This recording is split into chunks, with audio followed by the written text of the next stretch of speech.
From the Ticats Audio Network, this is Ticats Today with Louie B.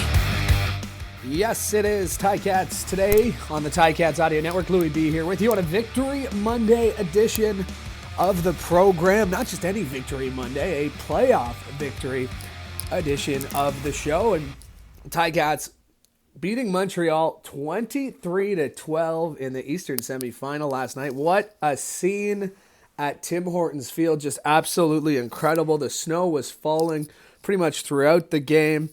It was just an absolutely fantastic afternoon for football. It was a little bit chilly, not going to lie, but it was a great day for football, and the Ticats getting the job done, beating Montreal and advancing to the Eastern Final next week on Sunday against the Toronto Argonauts. Should be a great game. We'll tee that game up for you throughout the week here.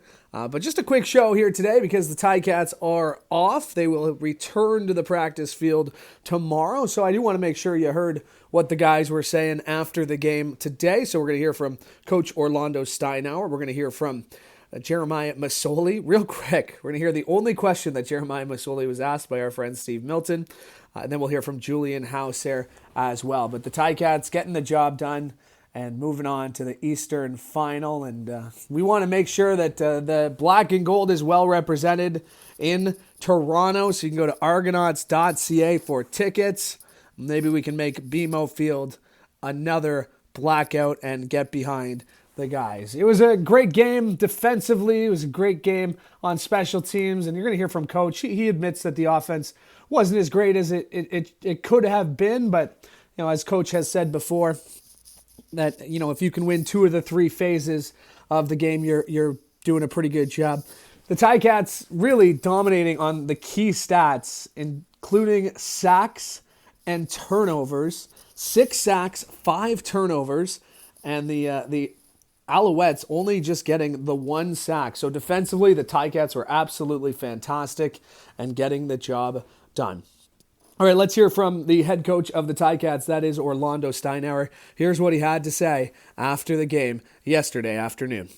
They do, but each game kind of takes on a meaning of its own. So, I think we were able to do a great job in 2 of the 3 phases tonight, and it won't always be like that. Sometimes it's offense and special teams. Sometimes it's offense and defense. I thought we, for the most part, kept our penalties in check. It was it was a hot-tempered game, and there was a lot of opportunity to maybe get mixed up. And I thought in the second half especially, we toned it back a little bit. No doubt, in this league, you're going to have to score points more times than not, but they can come a lot of different ways. I thought we made a timely touchdown that swung the momentum and really got us back in. I thought the defense had some stops right when it counted, the big turnover before the half.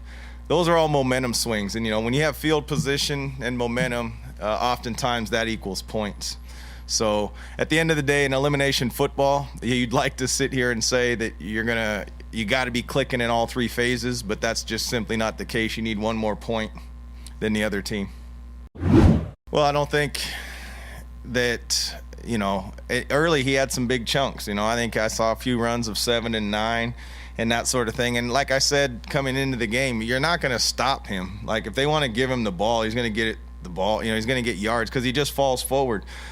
But I thought we did a good job after his initial runs of wrapping up. I thought we weren't wrapping up consistently early. We had when you put yourself in a one-on-one tackle with him, it's going to be tough. And I thought we were able to get multiple people to the football, so that contributed. And in the game also, I'm sure they would have liked to give him, 20-plus isolated carries, but it just didn't work like that. So, that definitely contributed. Well, obviously, I think Trevor almost threw the ball 45 times. So you're going to get some yards if you throw the ball 45 times.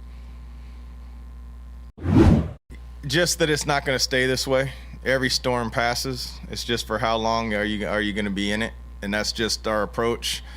From day one of training camp, we're always talking about adversity responses and how are we going to respond. And so the regular season to me is information gathering time. So if we would have wilted and turned on each other, that would have showed that we didn't learn anything. So I was calm mainly because you can have a 14-play drive or whatever you want. If it ends in a field goal, the name of the game is points, not yards. Now, if they would have marched down a couple times and got points, that's a huge concern. We gotta make an in-game adjustment at that point to force the issue. But I didn't see that. I saw us not executing the way that we needed to. Credit them for executing on some second and longs even, and doing those sorts of things. So, circling back to your question, I was calm. My belief never wavered. It's not always going to go your way. It just always looks better when your offense is glowing and going up and down the field. But as you saw, their offense was glowing, but it didn't result on the scoreboard. That's the way the saying goes, right? Absolutely. I mean, that's those players that have been there. They take it on their shoulders. And, our biggest thing is when you're presented an opportunity to make a play, do you make it? All right, so we try not to get too caught up in grading and what percentage you got. How many play opportunities did you make and how many plays did you make? And so when you have, whether it's, a big name or well-known player or not, you would expect those players to make those plays, but we expect the same thing from people that don't get a lot of press. So proud of those guys. When the spotlight's on them, yeah, they need to step up, and they did. Well, for me, it was, I got to shake all their hands and give them a hug before the fans got a chance to see them, and that's greatness. That's what ran out there, was greatness, and people that want to see the Hamilton Tiger Cats do well, and they feel a piece of it, just like everybody who was in the stadium. But, they were out on that field at one time, and you'd have to ask them, but I'll bet you it feels really good to hear, to get cheered for again, because that's one thing you don't get once you retire. Nobody's cheering for you. So I think it's good, and that, and that, and with the week before with the Mosca thing, there's just a lot of history here. The pride and tradition, of Tiger Cat football is special. Just a side note there, I did talk to Hitch about it, and he said he was ready to play 3 series for you guys. No, 3 kickoffs. You're not gonna get no series. If you give him contain or something. I know it's early. What can you say about looking ahead to next weekend? Man, it's so not me or us. I always want the players. I'll get around to answering that in a second. I just always want the players to enjoy the win first, because winning isn't easy. All right, it's everything on the outside of games that you're supposed to win that everybody talks about. Well, you're at this record and this team's no good. Now, every week there's coaches that know what they're doing, and they put together a game plan to beat you. When it comes to this rivalry with Toronto, it's going to be I'm just excited. I'm excited for the opportunity to go down there and try to find a way to get a win.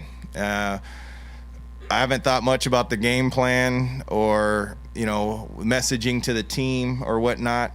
I just know that this was a lot of great preparation from, and I mean this sincerely, our equipment staff, because you better have the right footing out there today. It's not just show up and play, early on, and you might have to adjust it to the therapy department.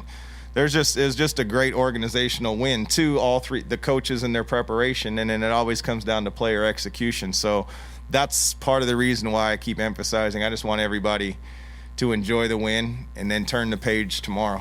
That is the head coach of the Hamilton Tiger Cats, Orlando Steinauer, as he spoke after the team's 23-12 win last night, advancing to the Eastern Final against the Toronto Argonauts. Well, defensively, the Ticats were dominant, to say the least. The Ticats defensively finishing the game with 6 sacks, an interception, forced fumbles, and really all phases of the game for the Ticats defensively, and special teams were working for the Ticats. And a big part of that front four is Julian Hauser, and he had himself a great game, just like everyone else on that front line. He finished the game with 4 tackles and a sack, and here's what he had to say after the game yesterday.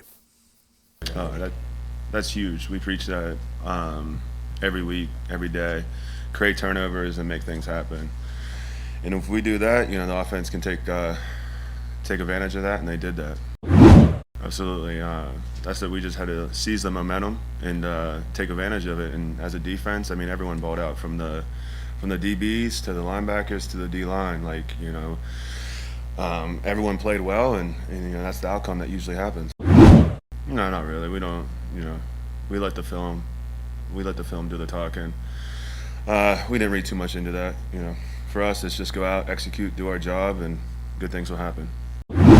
Absolutely. I mean, it's good to see the whole D-line play well and ball. You know, we feed off each other. You know, if one makes a big play, you know, I want to make a big play. Like JG wants to make a big play.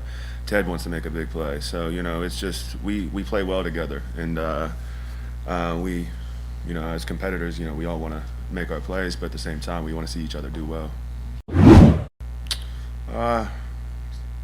It'd be hard to say until I watch the film. I like to think we play, you know, we have a lot of games that we play well.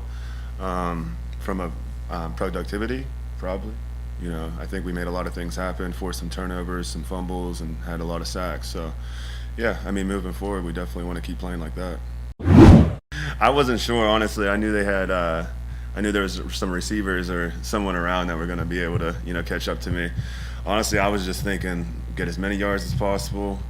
Don't let anyone hatch it, cause a fumble, and yeah, let the offense take over from there. Are you hearing the crowd when that's going on? No, not at all. I don't hear anything when that happens. I'm just completely locked in. It's silence. That is Julian Hauser as he spoke after the game yesterday. And, you know, on Tiger Cats postgame, Andy Fantuz and I named Ja'Garrett Davis our performer of the game. But really, we could have given it to just about anybody on that defensive line because they were outstanding. And he heard Julian talk about that there at the end on that fumble recovery, kind of what was going through his head, what he was hearing. And, you know, to him, it was just complete silence. So, I mean, that's how locked in these guys are. It's pretty incredible to hear him say, I didn't hear anything. But meanwhile, 23,000 fans were screaming at the top of their lungs, cheering him on down the sidelines. But Julian Hauser as he spoke after the game. All right, one more piece of audio here before we say goodbye on this Victory Monday edition of Ticats Today, and it's a short one. It's Jeremiah Masoli, as there was only one question asked to Jeremiah Masoli yesterday, and it was from Steve Milton, and here is the Jeremiah Masoli post-game press conference in its entirety. Can you sort of describe that win, sort of how it was fashioned, what you saw from where you're sitting? I thought it was a solid team win. You know, all three phases contributing, and you know, special teams balled out, really contained them, and you know, we just did enough to win.